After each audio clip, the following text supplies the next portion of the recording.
In this video we are going to talk about monthly dividend ETFs to buy. So before starting, please like this video and subscribe to this channel for our future updates.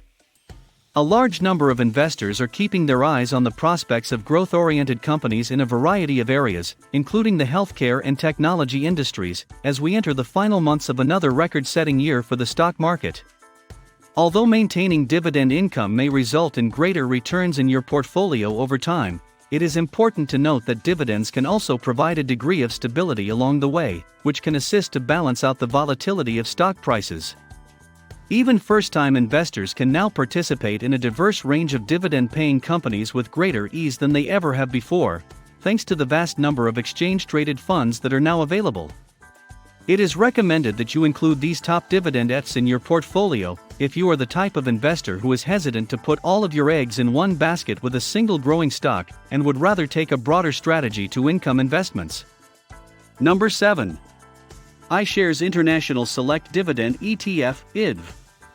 Another option to explore is the iShares Fund, which manages $4 billion and is one of the most prominent foreign dividend exchange-traded funds (ETFs). When you diversify your portfolio by adding a bit of geographic variety to your holdings, you can achieve more success.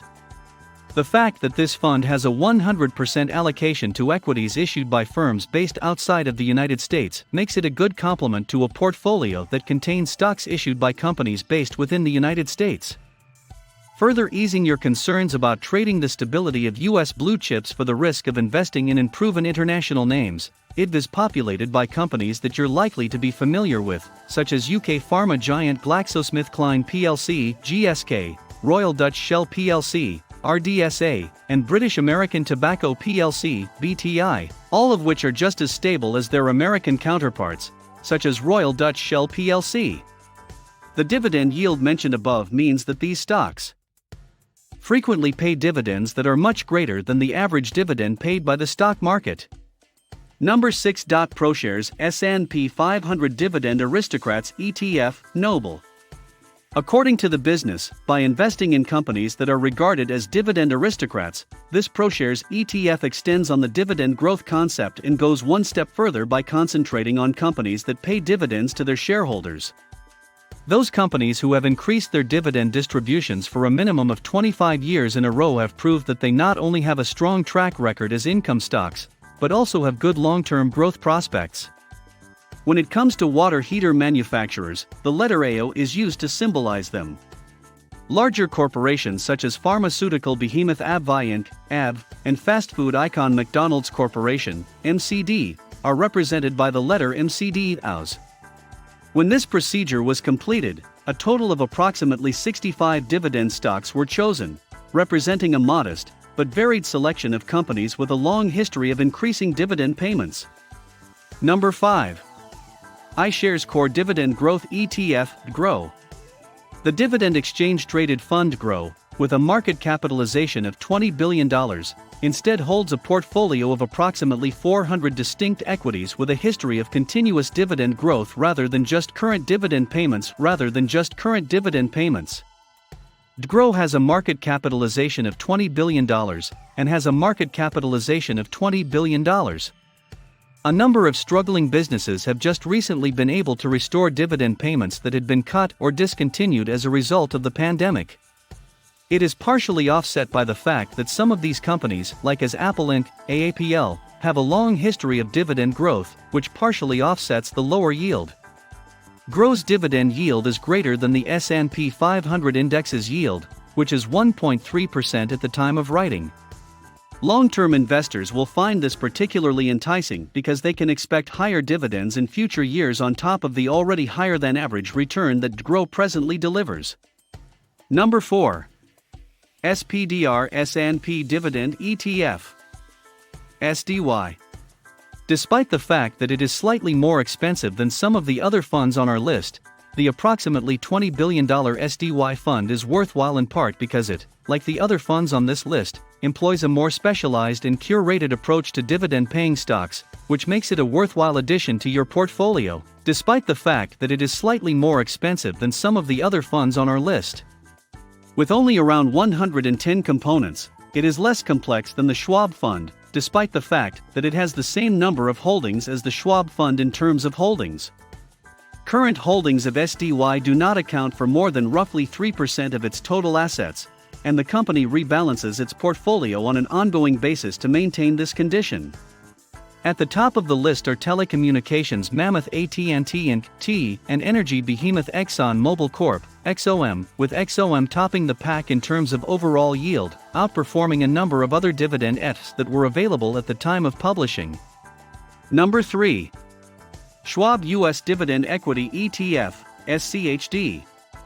The SCHD Dividend ETF, for example, charges only 0.06% in yearly fees, or a total of $6 on a $10,000 investment, resulting in a total return of $6. As reported by Morningstar, this results in the product being one of the most reasonably priced dividend exchange-traded funds, ETFs, currently available on the market. When it comes to yield, the fund does not let investors down, as it offers a higher yield than the funds that came before it in the investment portfolio. There are around 100 total equity holdings in the fund, and it does not appear to be considerably more top-heavy than other of the funds that came before it, which may have more overall components but are disproportionately weighted toward the top 10 or 15 largest companies.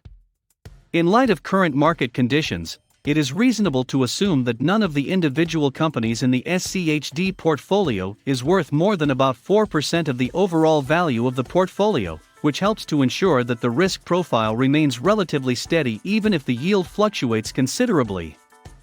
Number 2. Vanguard High Dividend Yield Index ETF, VYM. According to the Vanguard website, VYM appears to be another substantial Vanguard Dividend ETF, with assets over $40 billion at the conclusion of the most recently reported quarter, according to the Vanguard website. Therefore, it has more than 400 total components, resulting in an overall yield that is nearly twice as high or higher than that of the preceding fund, which was approximately twice as high. Comparing this fund's yield to the prior fund, which had a yield that was only a few percentage points higher, there has been a significant increase in yield over time. A considerable number of smaller consumer staples and energy companies, despite the absence of some lower-yielding technology giants such as Microsoft, serves to maintain this diversified lineup of dividend stocks as a top fundamental choice for investors. Number 1. Vanguard Dividend Appreciation ETF, ticker, VIG. Vanguard's flagship equity income fund had roughly 270 or so high dividend positions in it at the time of this writing, representing an incredible $65 billion in assets under management. As a result of its high liquidity, this exchange-traded fund, ETF, is considered to be the most liquid of the big dividend exchange-traded funds, ETFs, included on this list. Corporate giants such as Microsoft Corporation, MSFT, JP Morgan Chase & Company, JPM, and Johnson & Johnson, J&J, are among those that have benefited as a result of the passage of the Tax Reform Act of 2017. J&J. This group of equities has a median market value of more than $150 billion, which indicates that they are heavily biased in favor of large corporations. Due to the fact that larger corporations have a tendency to be more stable over time, this may not be considered a substantial disadvantage for dividend investors who are more concerned with safety. What do you think about our video? Please let us know in the comments area below. If you enjoyed this video and would want to hear from me again, please subscribe and turn on the notification before leaving. Thank you for watching us.